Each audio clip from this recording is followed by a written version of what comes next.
오존층 파괴와 몬트리올 의정서 그 두 번째 이야기를 시작하겠습니다. 1985년 인간이 만든 프레온가스 등의 오존층 파괴 물질에 의해 오존층이 파괴되어 가고 있음이 밝혀졌습니다. 오존층이 파괴되면 사람들이 자외선에 노출되어 피부암, 백내장 발병 확률이 높아지는 등 큰 피해를 받을 것으로 예상되었습니다. 이러한 오존층 파괴 문제를 해결하기 위해 맺어진 국제협약이 바로 몬트리올 의정서입니다. 오존층을 보호하기 위해 전 세계 나라 모두가 오존층 파괴 물질이 생산을 금지하도록 협약을 맺은 것입니다.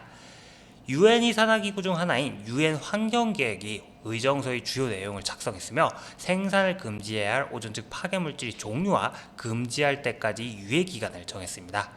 개발도상국은 선진국보다 생산 금지 유예 기간을 더 넉넉히 주어서 부족한 기술과 자본에 대한 배려를 해주었습니다.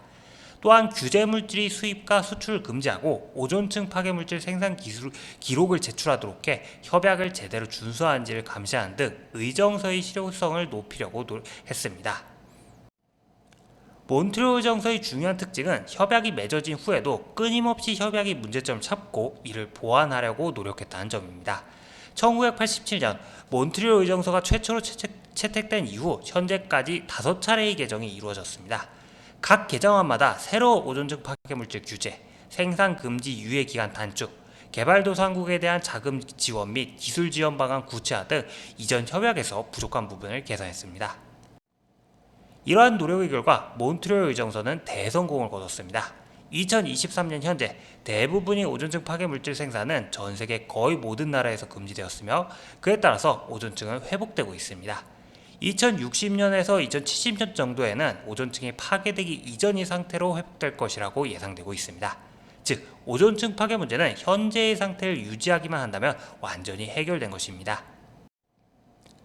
다만 아직 완전히 문제가 해결된 것이 아니므로 오존층 파괴 물질에 대한 꾸준한 감시가 필요합니다. 실제로 2012년 이후 대표적인 오존층 파괴 물질인 프레온가스의 농도 감소 속도가 둔화되고 있다는 사실이 관측되었습니다. 이후 면밀한 추가 연구를 통해 중국에서의 프레온가스 과다 배출이 원인이라는 것이 밝혀졌으며 이 사실이 국제사회에 알려지자 중국 정부에서 조치를 취해 프레온가스 배출이 감소했습니다. 그래서 이후에는 오존층 파괴 물질인 프레온가스의 농도 감소 속도가 원래대로 돌아왔습니다. 이러한 예시는 오존층 파괴 물질 농도를 항상 감시하고 있어야 한다는 점을 보여줍니다.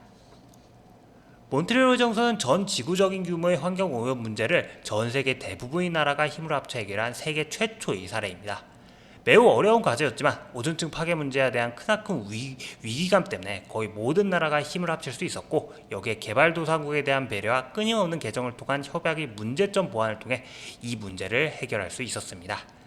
몬트리올 의정서의 성공은 지구온난화 해결의 실마리를 제공합니다.